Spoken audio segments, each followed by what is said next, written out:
साथियों नमस्कार, मैं राजेश कश्यप आपका दोस्त आपका साथी आज फिर उपस्थित हूं आपके सामने। और आज मन की बात में हमारा टॉपिक है कोरोना से बड़ा कोरोना का नाम। जी हाँ साथियों, कोरोना सच्चाई में इतना बड़ा संक्रमण नहीं है जितना कि कोरोना के नाम की दहशत और डर देश की मासूम जनता के बीच फैलाया जा रहा है। जिस तरह आज हमारे आस पड़ोस से सगे संबंधियों के यहाँ से लगातार मौत की खबरें आ रही हैं, अस्पतालों में मरीजों के लिए बेड भी उपलब्ध नहीं है और कहीं ना कहीं शमशान घाटों में भी चिताएं जलाने के लिए जगह और लकड़ियों तक की भी व्यवस्था नहीं हो पा रही है।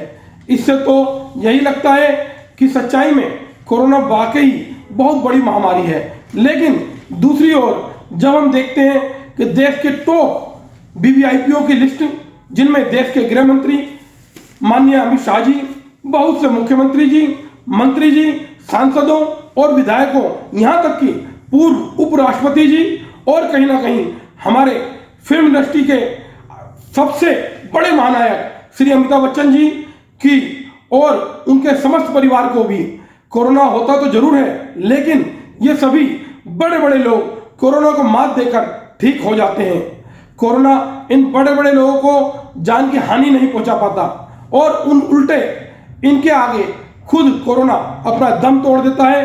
और मोदी जी को, योगी जी को जब बंगाल के इलेक्शनों में बिना मास्क लगाए लाखों लोगों की भीड़ की जुटाने की जरूरत पड़ती है तो वहां कोरोना नहीं होता, लेकिन जब एक आम आदमी अपने जरूरी काम से बिना मास्क लगाए यदि अकेला भी अपनी कार में बैठता है तो कोरोना भागकर उस आम आदमी को पकड़ लेता है। साथियों, क्या ये कोरोना भी मोदी सरकार की तरह सिर्फ मजबूर, शोषित, वंचित, गरीब और जनता और आम आदमियों को कहीं ना कहीं सिर्फ देश की मासूम जनता को ही जनता का ही दुश्मन है?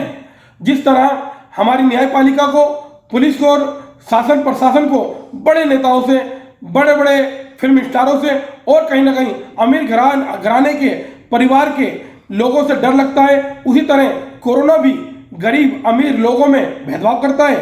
साथियों, आज मैं आपको एक कहानी के माध्यम से बताना चाहता हूं कि कोरोना असलियत में इतनी बड़ी महामारी नहीं है, बल्कि मोदी जी सरकार की नाकामियों को छुपाने के लिए कहीं ना कहीं हमारे न्यूज चैनलों के द्वारा देश की मासूम जनता के मन में कोरोना की दहशत बिठाकर उनकी जान लेने की एक घिनौनी साजिश रचा रही है।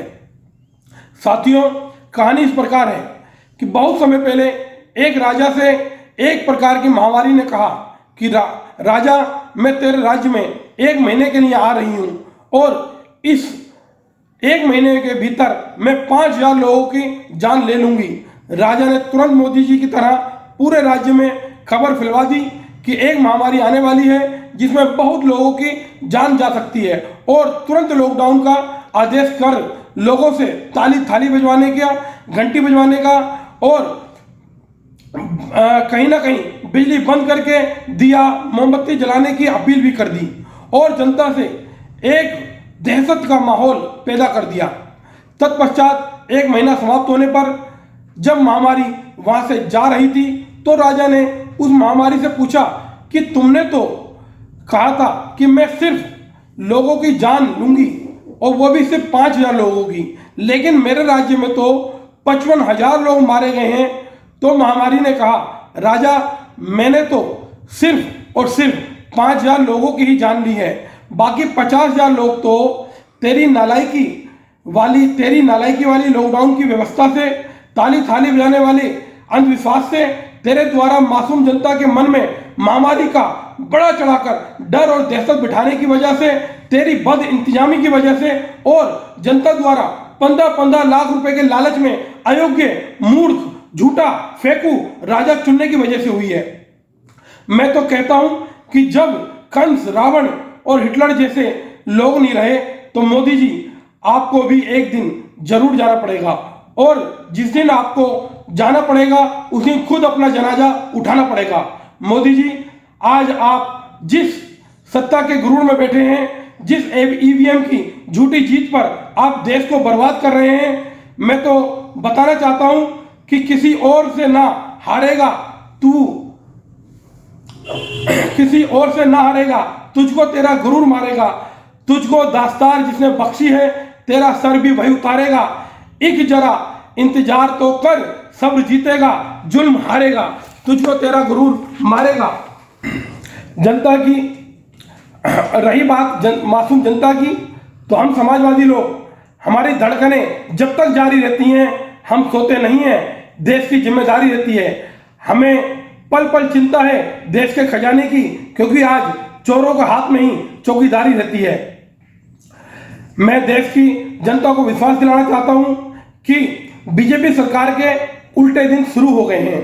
बस एक बार समाजवादी पार्टी की सरकार को सत्ता में आने दो, जनता पर होने वाले एक एक जुल्म का हिसाब किया जाएगा। आज जनता भी कहना चाहती है कि पाई पाई तेरे जुल्मों का हिसाब रखेंगे, हम सब याद रखेंगे।